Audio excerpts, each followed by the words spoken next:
Oke, selamat datang. Di sesi kali ini kita akan membongkar satu asumsi yang paling mendasar dalam hidup Anda, yaitu Anda bisa percaya sama pikiran Anda sendiri. Yakin? Nah, kuncinya tuh sebetulnya ada di ide yang sederhana banget ini. Pikiran dan persepsi kita itu tuh bukan sihir loh. Semuanya itu murni produk dari sebuah organ fisik, ya, otak kita. Gini deh, kebanyakan dari kita kan pikirnya otak itu kayak kamera video ya, merekam dunia apa adanya, objektif.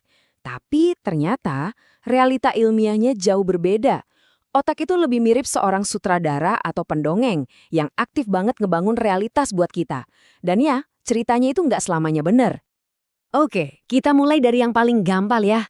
Pintu utama kita ke dunia, mata. Mari kita langsung bedah mitos pertama.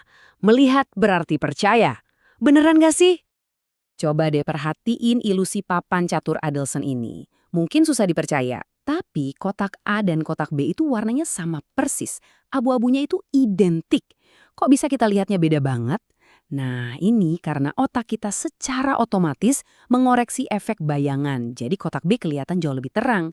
Ini bukti nyata kalau otak kita itu ngedit data dari mata, bahkan sebelum kita sadar. Yang lebih gila lagi, otak kita tuh nggak cuma mengubah apa yang kita lihat, tapi bisa bikin kita melewatkan sesuatu yang ada persis di depan mata kita. Fenomena ini namanya kebutaan atensional. Contoh paling terkenalnya Yates, gorila tak terlihat ini. Penonton diminta fokus ngitungin berapa kali bola basket dioper.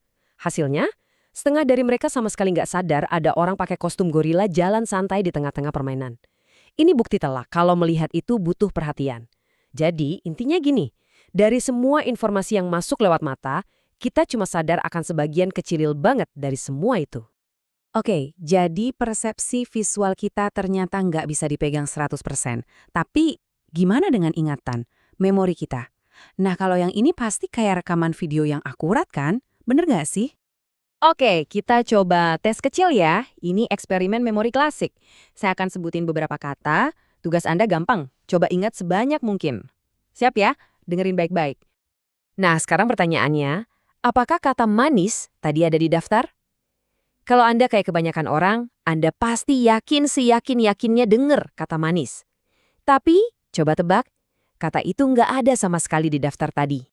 Wow, fenomena ini namanya memori palsu. Ini nunjukin banget kalau ingatan kita itu bukan rekaman kata per kata. Otak kita itu kerjanya ngambil intisari atau tema besarnya aja. Dalam kasus tadi temanya kan soal rasa manis. Terus otak kita dengan kreatifnya ngisi bagian yang kosong dengan detail yang paling logis, yaitu kata manis itu sendiri. Oke. Jadi persepsi bisa salah, memori juga bisa ngarang cerita. Terus gimana dong dengan intuisi? Firasat atau gut feeling kita? Pasti yang ini bener kan? Ternyata intuisi kita soal probabilitas dan bahkan soal orang lain juga sering banget meleset. Coba saya kasih teka-teki probabilitas. Kalau ada 30 orang dalam satu ruangan, berapa persen kemungkinan ada 2 orang yang ulang tahunnya sama? Kebanyakan orang debaknya kecil, padahal jawabannya 70%. Mengejutkan kan? Nah kan, rasanya aneh banget gak masuk akal. Intuisi kita bilang harusnya kemungkinannya jauh lebih kecil. Kenapa sih gut feeling kita ini payah banget kalau urusan statistik? Jawabannya, karena otak kita itu mikirnya egosentris. Kita secara otomatis mikir, siapa ya yang ulang tahunnya sama kayak saya? Kita nggak mikirin semua kemungkinan pasangan lain di ruangan itu. Orang A dengan orang B dengan C dengan D, dan seterusnya. Nah, jalan pintas mental inilah yang bikin kita salah besar. Kesenjangan antara intuisi dan realita ini makin parah kalau udah masuk situasi sosial. Ada studi menarik nih, orang-orang ditanya, gimana reaksi mereka kalau ketemu orang rasis? Mereka semua prediksi bakal marah, nggak nyaman, dan pasti nolak kerja bareng orang itu. Kenyataannya, waktu beneran dihadapkan sama situasi itu, reaksi emosional mereka tuh datar-datar aja, dan mereka tetap milih orang rasis itu jadi partner kerja. Ini bukti kalau kita sering banget salah nebak perilaku kita sendiri di masa depan. Jadi, pertanyaannya sekarang, kenapa sih otak kita ini kayaknya banyak banget errornya, penuh bug? Jawabannya, ada di tujuan awal otak kita berevolusi. Gini, otak kita itu nggak dirancang untuk jadi superkomputer yang 100% akurat. Tujuan utamanya adalah bertahan hidup. Dan untuk itu, otak butuh kecepatan. Makanya, otak kita pakai banyak banget jalan pintas mental yang cepat dan efisien. Nah, jalan pintas inilah yang disebut heuristik. Contoh paling dahsyat dari ini bisa kita lihat dari pasien split brain, yang kedua belah otaknya udah nggak terhubung. Jadi otak kirinya dikasih lihat gambar cakar ayam, otak kanannya dikasih lihat gambar salju. Tangan kanan yang dikontrol otak kiri, nunjuk ayam. Pas. Tangan kiri yang dikontrol otak kanan, nunjuk sekop. Pas juga. Nah, pas ditanya, kenapa tangan kirimu nunjuk sekop, otak kirinya yang nggak tahu soal gambar salju, langsung ngarang cerita. Oh, ya sekopnya buat bersihin kandang ayam. Luar biasa kan? Otak kiri kita ini punya modul penafsir yang tugasnya cuma satu, bikin cerita yang masuk akal untuk menjelaskan semua tindakan kita, bahkan saat dia nggak tahu alasan sebenarnya. Jadi, apa gunanya tahu semua ini? Apa kita harus jadi sinis sama otak kita sendiri?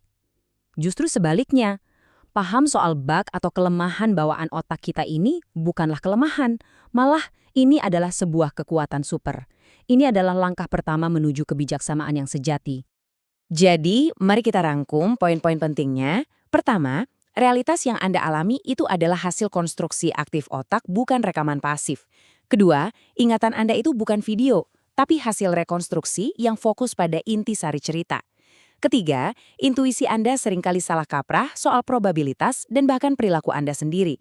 Dan yang terakhir, otak kita itu lebih mentingin efisiensi dan kecepatan daripada akurasi sempurna. Nah, dengan mengetahui semua ini, kita seharusnya jadi lebih rendah hati secara intelektual. Kita jadi lebih kritis sama keyakinan kita sendiri yang kita anggap paling benar. Dan mungkin yang lebih penting, kita jadi lebih bisa empati kenapa orang lain bisa punya pandangan yang beda banget sama kita. Karena mereka juga membangun realitasnya sendiri. Jadi, kalau otak Anda yang menciptakan realitas Anda, pertanyaannya adalah realitas seperti apa yang akan Anda bangun?